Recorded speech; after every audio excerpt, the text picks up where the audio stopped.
Welcome to the Town of Barnstable's formal site plan review. Today is December 21st, 2023. My name is Brian Florence, and I'll be the chair of this meeting.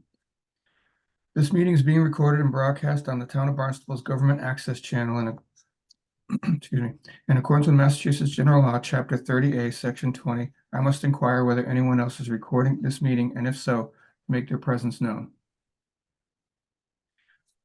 Seeing none, this meeting is being conducted in accordance with the Town of Barnstable zoning ordinance 240-24-1-2B4, which requires that development and modifications that meet or exceed the threshold established herein shall be reviewed by the building commissioner or his designee at a public meeting at which the public comment shall be allowed. So if there's someone here from the someone here from the public, we will allow them to speak on this matter. The purpose of site plan review is to ensure that the site plan for the proposed development is in compliance with local, state, and federal regulations before the project is submitted for permitting. Not the buildings, not things that are unassociated with the site. To that end, this meeting brings all town regulatory agencies together in one place so that applicants don't have to go from department to department in order to try to understand what's required in order to obtain a permit. While we may, as a courtesy, provide insight into other regulations such as the building code, this process should not be construed to be an approval of activities regulated elsewhere. The way this process works is we will read your case into the record. You, as the applicant, will then have an opportunity to give a brief presentation. From there, I will ask staff for comment and questions. Once staff is complete, I will open the floor for public comment. Please raise your hand or indicate through Zoom that you wish to be heard if you're a member of the public. It would be helpful if you could mute your microphone until the chair calls on you, and we ask that you state your name before speaking. If you need to share plans, we've made arrangements for you to do so. If you don't know how to do that, just let us know. We'll be happy to assist you. Just let us know beforehand so you don't disrupt the meeting. With that should be our housekeeping. With that said, we can go ahead and get started this morning. Maggie, would you like to read our first case into the record? Sure. Our first case today, and actually only case today, is an agenda item with public comment, site plan review 23-83 for Elite Connection LLC, represented by Brian Yergatian. The address is 53 Camp Street in Hyannis, map parcel 327187. The zoning is downtown village as well as a WP overlay. The applicant proposes to construct a 2.5-story apartment building on the property with 5 dwelling units. The project requires demolition of the existing detached garage and shed, reconfiguration of the existing parking lot, construction of new parking facilities, walkways, utilities, stormwater management, and landscaping. Thank you, Maggie. And Mr. Yergatian, would you like to start? Sure. Good morning, everyone. For the record, Brian Yergatian, professional engineer with BSC Group, representing Elite Connection LLC, the applicant. Also with me today is Kyle Merchant, engineer from BSC Group as well, who put a lot of hours into this project. So as you know, we've been before you for informal on 2 different occasions, and most recently have revised our plans dated December 8th this year. The site, I'll just kind of briefly touch on everything and then turn it back over for questions. But the site has access both off Camp Street as well as Crocker Road. Both points of access will be maintained, and the Crocker Road driveway will be reconfigured slightly. Zoning requires a total of 14 parking spaces. We are providing 15. Stormwater management, stormwater from all impervious and surrounding areas will be collected and treated on site and then conveyed to underground system for recharge. The new building roof will be connected to this system, as well as the southern portion of the existing building roof. So all the downspouts which are facing on the south side will also be picked up and recharged in this new system. Currently, there is none on site. The utility services to the existing building will be maintained, and the domestic water service, which comes in off the main on Camp Street, will be replaced. as required by the water department. The building sewer for the new building will be connected to the existing sewer, which presently serves the existing building. So there'll only be one sewer connection from this property to the Barnstable municipal system. New domestic water and fire protection services will be provided from the main Camp Street for the new building. Gas service will be a new service coming off of Crocker Road. Underground electric and cable services will also be new coming in from Camp Street. Be happy to answer any questions that anyone has. Great, thank you. We'll start right out with Maggie. Have we received any correspondence on this matter? Nothing additional, Brian, no. Thank you. Next is planning and development. Thank you, Brian. Kate Maldonado, Planning and Development. Our comments are consistent with what have been expressed to date during informal site plan review, but I'll read through them for the record.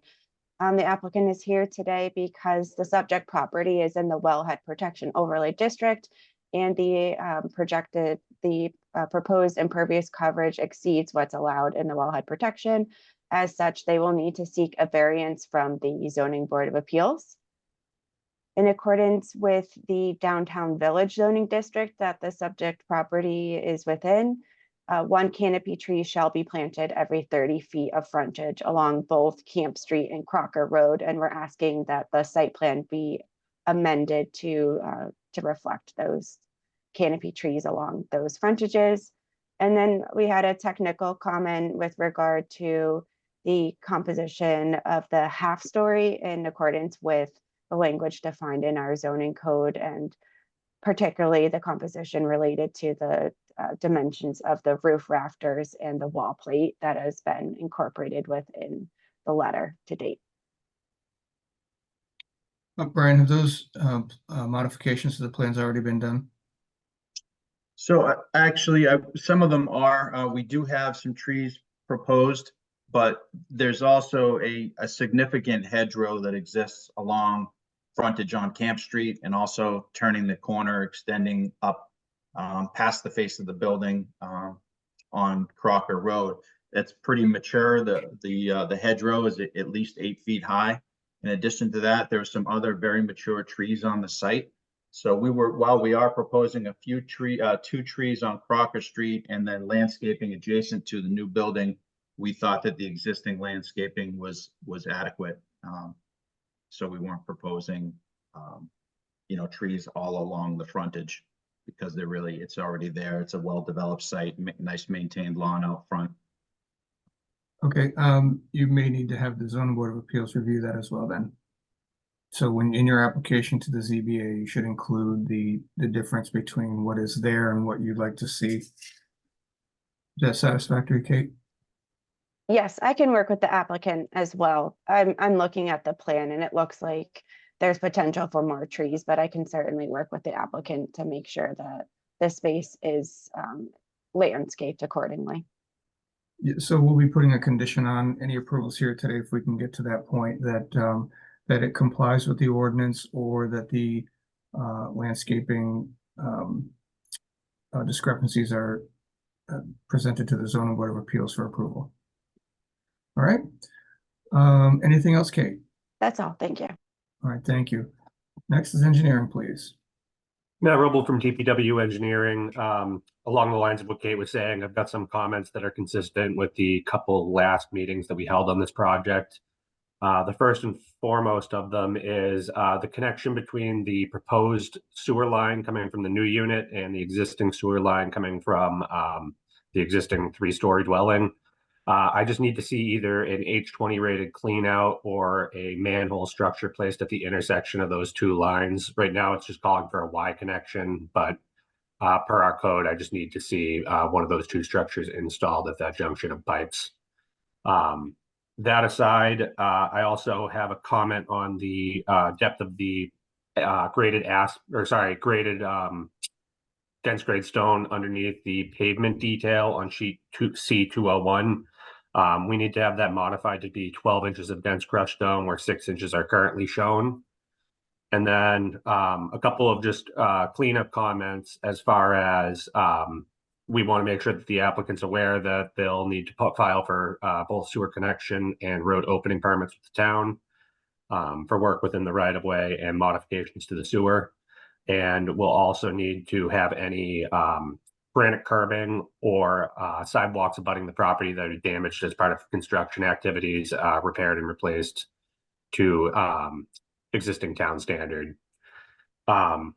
I need to do a little bit of clarification, Brian. I'm wondering if you could speak to the size of the HDPE pipes that are leading into the Cultec system. I just want to verify that those are all 12-inch lines that are leading into that infiltration system. That's correct. Okay. I'm sorry, let me restate. From the manhole from DMH1 to the infiltration system, it's 12-inch. The roof drains would not be 12-inch. Okay. Now, as far as, so from the manhole structure, DMH1 into the infiltration basin, that's 12-inch, but for water quality unit 2, that soul catch basin, more or less, that leads into it, same thing, 12-inch? 12-inch, correct. Okay, I just need to do a little bit of modeling on my end. It looks like we've got some of the elevations of peak storage for the 25-year storm into those pipes. So I want to take a look at surcharge. Based off of what's reported for elevations, it looks like it should be containing that, but I just want to make sure the system functions the way that we think it will. Brian, I don't think that'll be anything that that would stop us from moving along from my perspective today. If we can put a condition just that the stormwater management system sized to be able to handle infiltrating and capturing the 25-year storm as either part of ZBA or building permit process. Brian, if it's just a plan details, that's something you get done before you go to the zoning board, please. Yeah, correct. I mean, it is, I think, Matt, I think we can have this discussion offline too, but we've actually sized this for the 100-year storm. So I'm pretty confident that we're not going to have to revise the system at all. That's kind of what I'm seeing based off of everything. I just wanted to make sure that I had those inlet pipes correctly in my own knowledge before I went through fully evaluating it. So I'm fine working with you offline, and I'll reach out with Maggie and Brian should anything else come up with that. Thank you. Great, thank you. Next up is the building division, please. Thank you, Brian. Jeff Carter, Building Division. Have a couple of notes that are consistent from the informal meetings. Demo permits are going to be required for the removal of the 2 structures that you're going to remove from the property. The new structure will obviously require permitting, but it's going to fall under construction control. So we're going to want to see that the accessible spots have the appropriate signage and that you provide the bollards at the staircase, at the bottom of the staircase and landing to prevent for vehicular damage to the staircase. And those are our notes from informal. Thanks, Brian. Great, thank you. Health division, please. Thank you, Brian. David Stan with Health. The only comment we have is that the rental units will need to be registered with the Health Division. Thank you. Licensing, please. Thank you, Brian. Aaron Logan Licensing. There are no licensing requirements for this project. Thank you. Last but certainly not least, Hyannis Fire. Good morning, Tim Lamb, Hyannis Fire. Most of our previous comments from informal apply to this as well.